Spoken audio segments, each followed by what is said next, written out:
सभी को good morning, नमस्कार, बहुत बहुत स्वागत है भाइयों। मैं हूं राजेश शर्मा और आप देख रहे हैं मेरा यूट्यूब चैनल राजेश गुरुजी। आज मैं आपको बताना चाहता हूं जिन विद्यालयों में पैनल नहीं है। अब जो नए अभ्यर्थी हैं उनको तो यही पता नहीं है कि पैनल क्या होता है। मैं आपको बताना चाहता हूं अतिथि शिक्षकों की भर्ती होना है दोस्तों, उसके लिए आदेश जारी हो चुका है और मैं कल आपको सही से नहीं समझा पाया था, लेकिन आज मैं आपको बताना चाहता हूं विद्यालय जिनमें पैनल पूर्व से उपलब्ध नहीं है उन विद्यालयों में रिक्त पदों के विरुद्ध अतिथि शिक्षकों को आमंत्रण कैसे करना है। यानी पैनल के लिए दोस्तों, जैसे कोई पद रिक्त होता है शाला में और उसका नोटिफिकेशन जारी होता है, यानी उसकी सूचना आपको मिलती है। जैसे ही विज्ञप्ति निकलती है तो विज्ञप्ति किसी भी बोर्ड पर चिपकी रहती है तो आपको पता चलता है। आप या कहीं पर भी देखते हैं कि यहाँ पर वैकेंसी खाली है तो वहां पर आवेदन लिए जाते हैं उस सब्जेक्ट के, और आवेदन जैसे 10 आवेदन लिए तो एक रजिस्टर पे क्रमांक नंबर 1 से डाल के उनकी काउंटिंग की जाती है और काउंटिंग होने के बाद उनके स्कोर कार्ड की गणना होती है।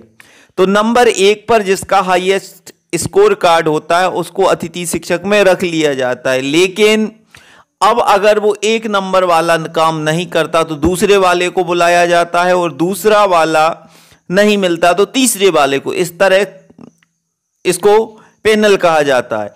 अब मैं आपको बताना चाहता हूं नया पैनल बनाने के लिए, यानी कोई टीचर ट्रांसफर में चला गया हो या महीने 2 महीने पहले अभी जगह रिक्त हुई तो वहां पर नया पैनल बनना है। तो नया पैनल कैसे बनता है, सभी के आवेदन लिए जाएंगे और वैसे ही जैसे मैंने आपको बता दिया। तो क्या होना है प्रक्रिया आप देख लें।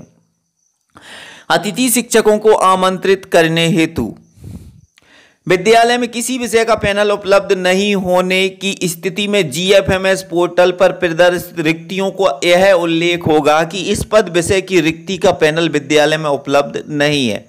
आवेदक इन विद्यालयों में आवेदन प्रस्तुत करेंगे। विद्यालय प्राप्त आवेदनों के स्कोर कार्ड के आधार पर पदवार विषयवार पैनल तैयार कर संदर्भित निर्देशों के अनुसार अतिथि शिक्षक को आमंत्रित करेंगे।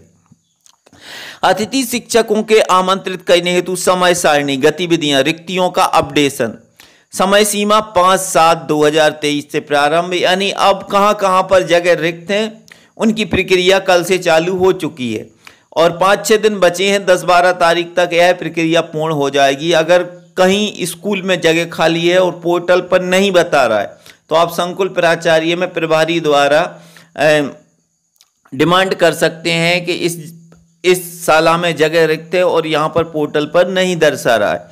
अतिथि शिक्षकों का आमंत्रण, अब जिन विद्यालय में एसएमसी एसएमडीसी की बैठक पद रिक्त होने की स्थिति में, अब एसएमडीसी और एसएमसी यानी शाला प्रबंधन समिति, एक समिति होती है गांव में जो बनाई जाती है 10-12 लोगों की, वह देखरेख करती है इसका स्कूल की व्यवस्था को सुचारू रूप से चले।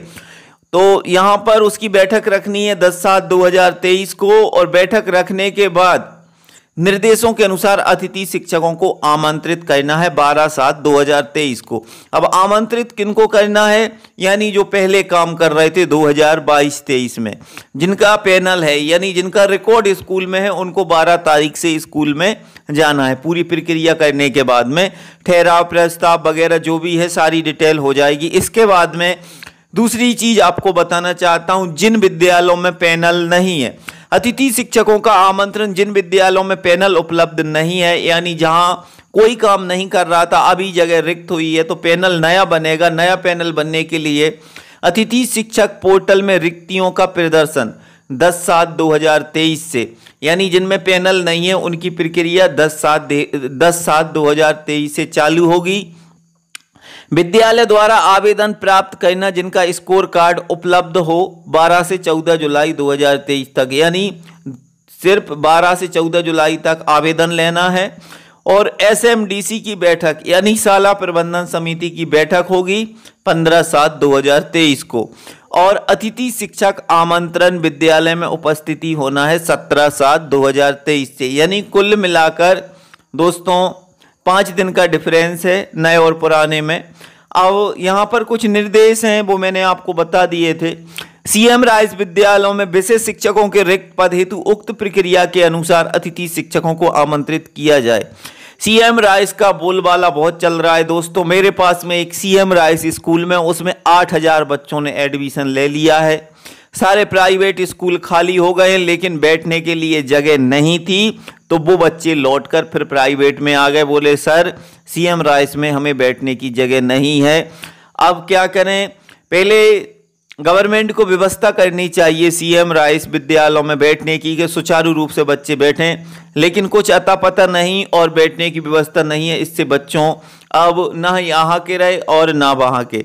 तो सीएम राइस में उचित मात्रा में अतिथि शिक्षकों की भर्ती होना है दोस्तों। उचित मतलब ज़्यादा, क्योंकि बच्चों के मान के आधार पर अगर देखा जाए तो 30 बच्चों पर एक शिक्षक रहता है। तो इस तरह अतिथि शिक्षकों की भर्ती होगी, क्योंकि 200-300 टीचर चाहिए। विद्यालय में प्रयोगशाला, खेलकूद तथा अन्य सह अकादमिक पदों के लिए उक्त प्रक्रिया के अनुसार अतिथि शिक्षकों के नियम अनुसार आमंत्रित किया जाए। अतिथि शिक्षकों को आमंत्रित करने से पूर्व यह सुनिश्चित करें कि आवेदक की GFMS पोर्टल में पंजीकृत जानकारी सत्यापित, अर्थात आवेदक के पास स्कोर कार्ड तथा स्कोर कार्ड में उस विषय के पैनल स्कोर प्रदर्शित हो रहा है, तथा संस्था के प्रमुख GFMS पोर्टल से आवेदक का स्कोर कार्ड डाउनलोड कर अभिलेख में संग्रहित करें। अतिथि शिक्षकों से संबंधित समस्त समस्याओं का निराकरण संस्था प्रमुख एवं संकुल प्राचार्य द्वारा ही किया जाएगा। निराकरण न होने की स्थिति में प्रस्ताव जिला शिक्षा अधिकारी को प्रेषित किया जाए और संकुल प्राचार्य प्राप्त शिकायतों को जिला शिक्षा अधिकारी जिले में चिन्हित नोडल अधिकारी की अध्यक्षता में जांच दल गठित कर निराकरण करेंगे। उक्त निर्देशों के अनुसार समय सीमा में कार्रवाई सुनिश्चित करेंगे। अनुभव श्रीवास्तव, आयुक्त हैं जो लोक शिक्षण संचालनालय मध्य प्रदेश की। तो दोस्तों ये थी प्रक्रिया अतिथि शिक्षक रखने की। बाकी अपडेट मैं आप लोगों को देता रहूंगा। ये मेन पेज था, कल बड़ा आदेश था दोस्तों। सही से आपको नहीं समझा पाया, लेकिन अब आपको क्या प्रॉब्लम हो रही है, तो एक टेलीग्राम चैनल की लिंक मैं दूंगा, उसको आप सब्सक्राइब कर लें चैनल को, जिससे कि सारे आदेश अतिथि शिक्षक से संबंधित जानकारी आपको उस टेलीग्राम चैनल पर मिलती रहेगी। बाकी मिलते हैं एक और नेक्स्ट वीडियो में। सभी भाइयों को जय हिंद, जय भारत, वंदे मातरम।